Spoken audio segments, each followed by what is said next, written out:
আসসালামু আলাইকুম রাহমাতুল্লাহ। ইসলাম কখনো বল প্রয়োগের মাধ্যমে ছড়ায়নি।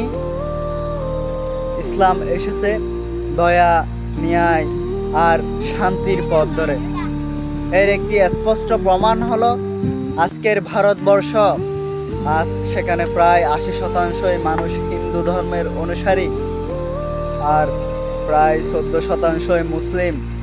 অথচ ইতিহাস বলে এই উপমহাদেশে ৬ শতাব্দীরও বেশি সময় মুসলিম শাসনের অধীনে ছিল।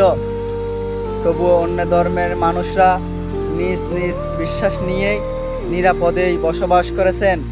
কারণ ইসলাম কখনো কারো ধর্ম কেড়ে নেয়নি, বরং সম্মান দিতে শিখেছে। কিন্তু আজ দুঃখের সঙ্গে বলতে হয়, ভারতবর্ষে বহু মুসলিম নিজ দেশেই নিরাপদ নন। মসজিদ ভাঙা হচ্ছে, ইতিহাস থেকে বাবরি মসজিদকে মুছে ফেলা হয়েছে। তবুও মুসলিমরা আজও বলে আমরা শান্তি চাই, ন্যায় চাই।